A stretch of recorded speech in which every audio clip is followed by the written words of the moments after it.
So hello guys, स्वागत है आपका आपके अपने चैनल पर क्रिप्टो न्यूज़ हिंदी, जहां पे आपको मिलेंगी क्रिप्टो से रिलेटेड सारी बड़ी खबरें सुबह 9 बजे। तो अगर आपने चैनल को सब्सक्राइब नहीं किया है तो फटाफट जाके पहले सब्सक्राइब कर दो और बेल आइकन दबा दो ताकि आपको मिले क्रिप्टो से रिलेटेड सारी बड़ी खबरें सबसे पहले सुबह 9 बजे, ताकि आपकी क्रिप्टो की नॉलेज भी बढ़ी रहे और आपको मार्केट में क्या हो रहा है क्या नहीं हो रहा उस सब की खबरें रहे। तो ज़्यादा टाइम ना वेस्ट करते हुए आज की वीडियो शुरू करते हैं।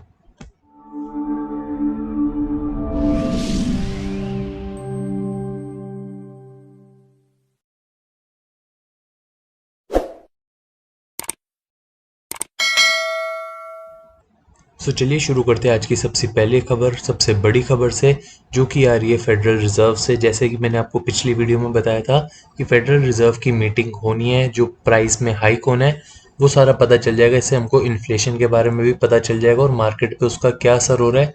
ये अगर आप पिछली वीडियो देखते हैं तो उसमें आपको मैं समझाता आया हूँ। तो अब इसके बारे में हम आज की बात करते हैं। तो आज जो फेडरल रिजर्व की कमेटी बैठी थी तो उसमें 75 पॉइंट्स की राइज हुई है फिर से फेडरल रेट्स में, जो कि हम देखेंगे तो 2007 के बाद अभी तक का हाईएस्ट है। 2007 में इन्फ्लेशन आई थी, उसके बाद अब ये दोबारा सेम प्राइस उसको बीट कर चुका है जो फेडरल रिजर्व का रेट है। तो चलिए इसके बारे में हम थोड़ा गहराई से देखते हैं कि इसके बारे में क्या है और इसका क्या मार्केट पे असर पड़ेगा।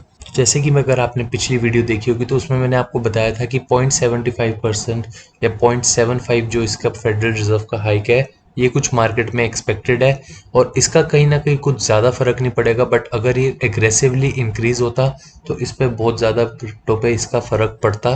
तो अगर हम देखेंगे तो 0.75 की रेज है जो कि बहुत ज़्यादा एक्सपेक्टेड थी इस टाइम पे। तो जो अभी के फेडरल रिजर्व के रेट है वो 3% से 3.25% हो गए, जो कि 2007 में हाईएस्ट 3% गया था। बट अभी की जो सारे ट्रेडर्स मार्केट में हैं, बड़े ट्रेडर्स, बड़ी फर्म, इंस्टीट्यूशंस, तो उनका ये मानना है कि ये कहीं ना कहीं 4-4.25% तक जा सकता है। और अगर ये 4-4.25% तक गया तो इसका क्रिप्टो पे बहुत गंदा असर आने को देख सकते हैं हम। तो अगर इन्फ्लेशन पे कंट्रोल ना रहा, क्योंकि हम देखेंगे जितनी बार फेडरल कमेटी की जो नए इन्होंने रेट हाइक किए हैं तो उसका कहीं ना कहीं उसी टाइम बिटकॉइन पे इफेक्ट पड़ा है। 22,000 से बिटकॉइन सीधा 20,000 आया था, 20,000 से लास्ट टाइम 19,000 आया था। तो अभी 19,000 पे कहीं ना कहीं ये चीज़ एक्सपेक्टेड थी। बट अगर इसके बाद भी इन्फ्लेशन कंट्रोल में नहीं आती तो हमको बिटकॉइन में और ज़्यादा प्राइस फॉल दिख सकता है। हो सकता है बिटकॉइन 18,000 के भी नीचे जाए। तो और अगर हम पिछले 2 हफ्ते की बात करेंगे तो 2 हफ्ते पहले एक फेडरल की मीटिंग हुई थी, जिसके बाद अगर हम आज का देखें तो 2 हफ्ते में बिटकॉइन ऑलमोस्ट 10 से 12% गिर चुका है। तो अगर ये चीज़ कंटिन्यू रही, इन्फ्लेशन पे कंट्रोल नहीं आ पाया, तो ये साथ ही साथ स्टॉक मार्केट पे भी असर करेगा बट क्रिप्टो पे भी इसका असर आएगा। सो चलिए अब चलते हैं हम अपनी अगली खबर पे, जो कि हमारी पिछली खबर से कुछ ना कुछ मिलती जुलती है बट इसमें कुछ नई चीज़ें ऐड हुई हैं। तो फटाफट उसको कवर करते हैं ताकि वीडियो भी लंबी ना हो और आपको सारी चीज़ें समझ भी आए। तो अगली खबर है कि बिटकॉइन का प्राइस क्यों गिरी जा रहा है और ये क्या इससे भी बुरा जा सकता है। तो चलिए इसको हम थोड़ा डिटेल में समझते हैं। तो अगर हम पिछले 24 घंटे की बात करें तो 1.5% बिटकॉइन गिर ही चुका है और अगर हम पिछले हफ्ते की बात करें तो उसमें कहीं 4 से 4.5% की गिरावट आ चुकी है और ये सारा इसमें बताया गया। बट ये जो मेन वजह है वो आ रही है जो फेडरल रिजर्व का पॉइंट आ रहा है, जैसा कि मैंने आपको पिछले उसमें पूरा समझाया था। बट इसमें साथ ही साथ ये भी बताया गया कि जो ऑन गोइंग यूक्रेन और रशिया में वॉर चल रहा है तो उससे भी कहीं ना कहीं ऑयल के प्राइजेस बढ़ रहे हैं, फूड प्राइजेस बढ़ रहे हैं और पूरी वर्ल्ड इकोनॉमी देखे तो कहीं ना कहीं एक वॉर पूरी वर्ल्ड इकोनॉमी को असर करता है, जिससे इन्फ्लेशन में फर्क आ रहा है। जो इन्फ्लेशन बढ़ रही है वो साथ ही साथ कहीं ना कहीं वॉर से भी लिंक होती है। जो इकोनॉमिक फैक्टर्स हैं कंट्री के वो तो रहेंगे ही रहेंगे बट पूरी दुनिया में एक साथ हो रही है तो इसका कहीं ना कहीं ये फर्क आता है। तो अभी इसका जो बेस्ट ऑल्टरनेटिव कंट्रीज का निकल रहा है वो हो रहा है कि वो इस इन्फ्लेशन रेट को थोड़ा स्लो कर रहे हैं ताकि ज़्यादा एकदम से इफेक्ट ना आए। But on a major note अगर हम बड़ी कंट्रीज की बात करें, यूएसए हो गया, इंडिया हो गया, तो यहाँ पे कहीं ना कहीं इसका असर कुछ ज़्यादा दिख रहा है, जिससे कहीं ना कहीं लोगों को प्रॉब्लम होती है। अब इन्फ्लेशन में अगर चीज़ों के रेट बढ़ते रहेंगे तो आदमी पैसे कम बचा पाएगा और पैसे कम बचाएगा तो उतना ही कम इन्वेस्ट कर पाएगा और उनमें थोड़ी बहुत थिंकिंग की मेंटेलिटी भी चेंज होती है। तो ये कहीं ना कहीं इन्फ्लेशन का ही सारा मेन पंगा चल रहा है।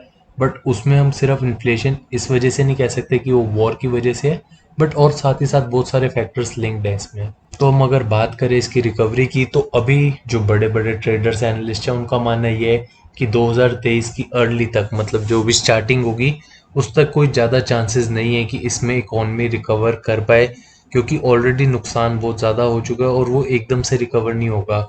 ये साल ख़त्म होने में आ रहा है 2022, तो 2023 की स्टार्टिंग तक कोई उम्मीद ज़्यादा नहीं है, बट हाँ, अगर इन्फ्लेशन स्लो भी करते गए कंट्रीज तो उसका भी कहीं ना कहीं एक पॉजिटिव इम्पैक्ट आएगा और थोड़ा बहुत हम प्राइस में रेस देख सकते हैं क्रिप्टो में भी, और वो साथ ही साथ शेयर्स पे भी बात अप्लाई होगी। तो चलिए अब हम चलते हैं अपनी अगली खबर पे, जो कि है इथीरियम की ओर से।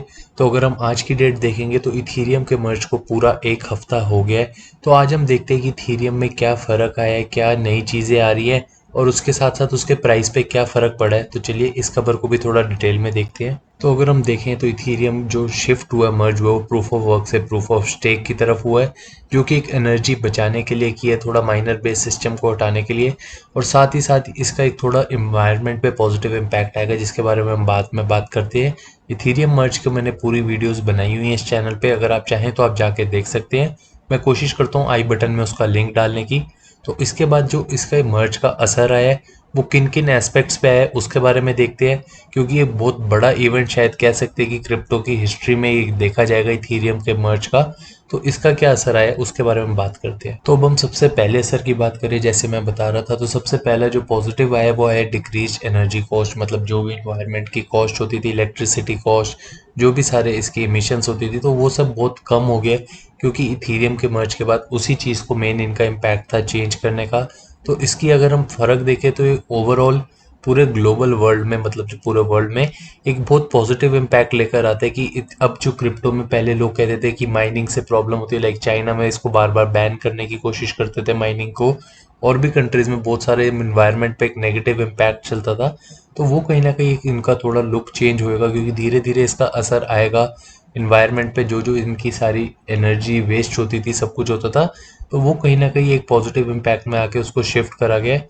बट कई लोगों का मानना है कि ये चीज़ बिल्कुल पूरी तरह ठीक नहीं है, क्योंकि जिनके पास इथीरियम माइनिंग के सेटअप थे, जो वो आपको पता है कि बहुत हाई लेवल सेटअप होते हैं, तो उन्होंने इथीरियम की जगह दूसरे कॉइन्स माइन करना कर दिया, जैसे इथीरियम क्लासिक हो गया, तो उसकी माइनिंग शुरू कर दी है। बट अगर हम ओवरऑल लॉन्ग रन की बात करें कि आगे चलने वाले टाइम में, तो अब चलने वाले टाइम में ये सब चीज़ें ज़्यादा प्रॉफिटेबल नहीं रहेंगी, और धीरे धीरे माइनिंग सेटअप कम हो के बंद ही होंगे, क्योंकि लोगों को जो प्रॉफिट्स आते थे और जो इनका खर्चा होता था, वो चीज़ जो इथीरियम में आती थी वो बाकी कॉइन्स में शायद नहीं आ पाएगी, क्योंकि खर्चा बहुत ज़्यादा होता था और प्रॉफिट बाकी कॉइन्स उतना नहीं दे सकते।